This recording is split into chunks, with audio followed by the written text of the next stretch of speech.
But whatever your view, whatever anyone's view on whether a further inquiry is needed, what I find shocking is that anyone in this House would vote down the Children's Wellbeing Bill this afternoon, which is vital protections for the most vulnerable in our society.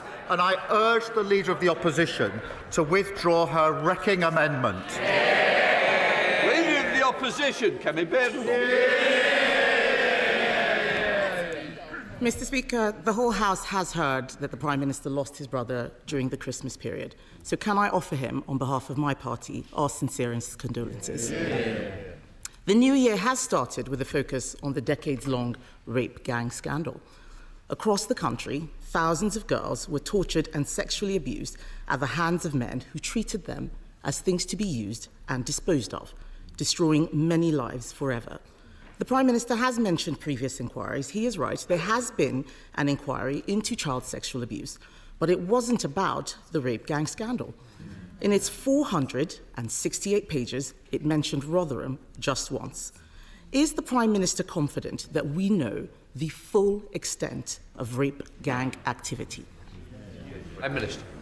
Can I first thank her for her condolences, and can I thank her for reaching out over the Christmas period when I lost my brother? I really did appreciate that, and I appreciate it today. Mr. Speaker, on the question of a further inquiry, there have been a number of inquiries, some of them localised, including the Mayor of Manchester's inquiry recently, and of course a national inquiry Professor Jay carried out, took 7 years, had 20 recommendations, none of which actually were implemented by the party opposite when they were in government. Now, this is a really serious issue. We must focus, obviously, on the victims and survivors. There's no fixed view on the victims and survivors about a further national inquiry. There are mixed views. But there is a view, and I share this view, that what is needed now is action on what we already know. We already know, myself from personal knowledge when I was Chief Prosecutor, that warped ideas, myths and stereotypes about victims were at the heart of this. We've known that for a decade. The Jay report called for mandatory reporting. I called for it 11 years ago. What we need now is action. What can't be tolerated is the idea that this afternoon members opposite will vote down a bill which protects children, include Mr. Speaker, Mr. Speaker, let me just.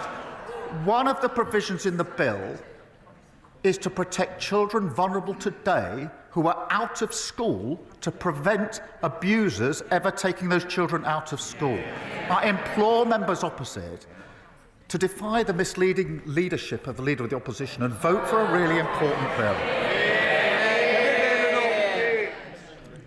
Mr. Speaker, I'm shocked that the Prime Minister would say that actions were not taken. He knows full well that we accepted 18.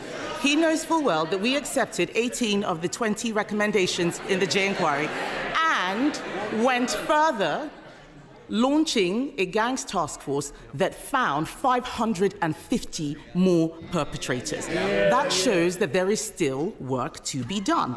In Rotherham alone, there have been over 1,400 victims. Across Oldham, Bradford, Bristol, Rochdale, and dozens more towns, there have been thousands more victims. But no one has joined the dots. No one has the total picture. And it is almost certainly still going on.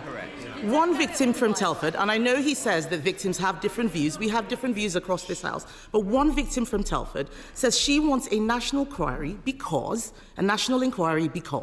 it will hold people accountable in a way that previous inquiries have not. It is very possible to have actions, take on more, and still have a national inquiry.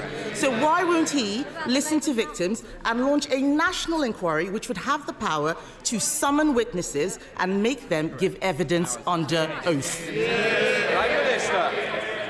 Mr. Speaker, she says they accepted the recommendations. They didn't act on them. One of the central recommendations was mandatory reporting, and it still hasn't been enacted. I called for this 11 years ago. They've been tweeting and talking. We've been acting. Well, Mr. Speaker,